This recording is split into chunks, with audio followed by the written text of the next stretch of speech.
You're watching Cobb TV. I'm Tony Koznek, and I'm here with Dave Sherman, who's our business correspondent. And Dave is a strategy consultant for large global businesses, and he's also a specialist in sustainability and new reality. Welcome, Dave. Thank you, Tony. You know, I think our audience is really interested in the whole thrust towards green and sustainability and the things that you are involved in, because people feel that we're under pressure in terms of not only the business world but the environment, and that we only have a certain amount of time. Whether you believe the global warming or any of the particular issues, science says a certain thing. What we feel inside also says a certain thing, and we understand that we are under pressure of time. And there are businesses that are, and people who are trying to answer these questions and to look to science and to psychology and to attitudinal type of changes, because there's a sensation that we must accelerate these changes. And we have, you can see up on the screen here, it's a notice of a Green Business Summit, and the topic of this summit is the acceleration of change in the way that business operates. Right. And Tony, the notable thing about this is that I've been doing work in the sustainability field since about 2001.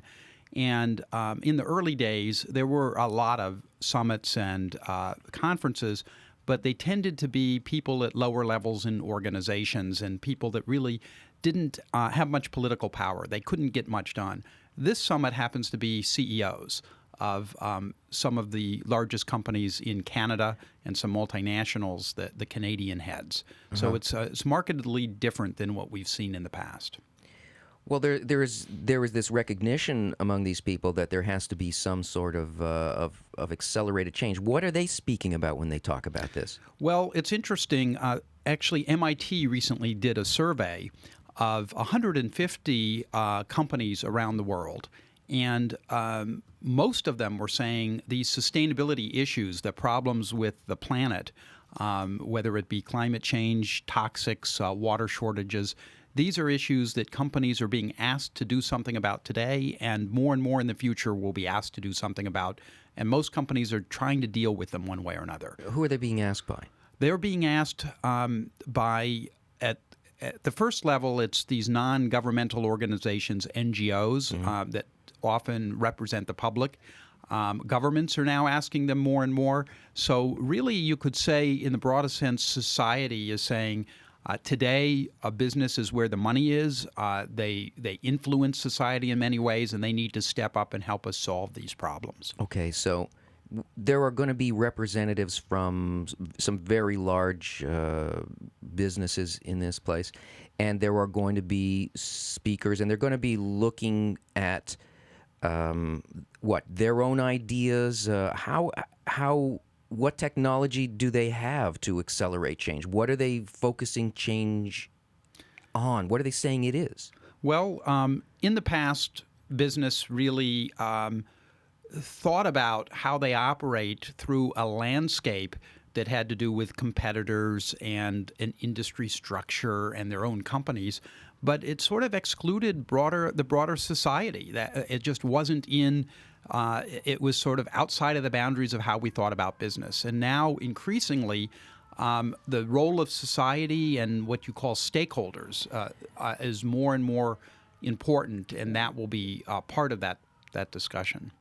Clearly, people understand that there's a need for change, but there is a question for me about how do you make this change? First of all, what is the change, and how do you make it? Mm-hmm. And Kabbalah is called a lot of different things. It depends on what people are thinking about. They think that it's mysticism, or they think that it's religion. It's a different kind of science. It's a science of people's own attitudes and how this builds relationships and societies, and how it actually changes reality from the inside out, not from the outside in.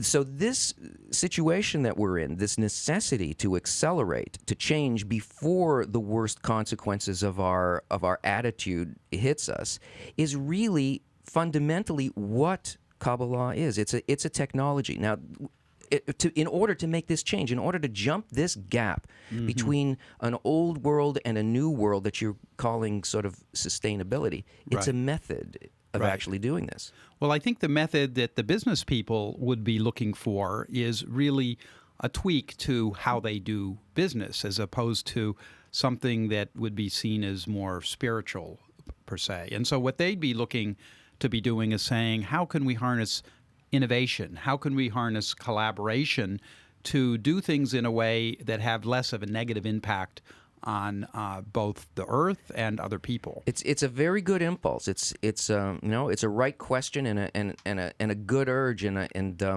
it makes me feel good about where we are, but it also brings into question something very obvious, that you cannot solve a problem on the level of the problem, and because of the nature of this problem, it requires all of us to view it from a different place. Like you used the word spiritual, but actually what it means is to be able to see the system, what is operating the system, and what the components of it are on a causal level. Right. That's what science deals with. What causes certain things. So there is a method that has to happen here in order to actually see what needs to be done. Right. Well, I think, if you, again, look at how people are approaching it from sustainability, there's a nice quote that they often use from Einstein, that you can't solve a problem using sort of the same logic and the same approach. But when they start to look at cause and effect, there's this thing that they call systems analysis. So they try to look at how everything is interconnected and what causes what. And I think that there's certainly a trend towards bringing that to bear. Is that what you mean when you say about, you need to look at the causal level? Yes. However, the system is not simply systems and interactions on this level that we're talking about, because the level where business and the environment is in trouble is an outcome level. There are no, according to how nature works, systems or powers, forces that work on a system are never actually in the system. They always function in a dimensionally different way above that given system. So the question that for these people who want to solve this problem is, how do we get ourselves up to that level of the force that governs this system? What allows us to do this? Right. That's quite an advanced question for where I see business today. I think they're just starting to appreciate that there's a big challenge and that they're in the middle of it, and that operating the way they had in the past will no longer work for the future. But how to kind of solve that, looking beyond the full system, is well beyond, I think, what most folks are thinking of today. All right. Well, let me give you an example of, according to what Kabbalah knows about the science of the nature of nature, the laws of nature, what kind of a meeting would actually move towards the solution to these problems. These friends and these businessmen who come together, they have to relate to each other as an example. In other words, if the change that they want to make is a change of a unified, thoughtful, altruistic consideration of the whole system, then they themselves actually have to do that with each other. Mirror it in the way they interact. Is that what you're saying? Yes, the way they interact, even at a conference that talks about this accelerated change. Because Kabbalah tells us that there are two ways that we can develop. One way is in due time. In other words, you go according to the outcomes of things, and eventually we'll have a crisis and we'll be forced to make all of these changes, and it'll be really painful for everybody, and we're already seeing the leading edge of this thing. And the second way is to speed up time. So this is a correct perception that they have, a desire to accelerate change. But speeding up time means to change my qualities to become like that force that is developing me, and I get ahead of it. There's Yes. nothing to change in this system except my own quality. And what Kabbalah shows people is what's the quality and the method by which it actually can be changed. Mm-hmm. So if there is a serious desire, then that's the kind of direction that I would hope conferences like this will take in the future.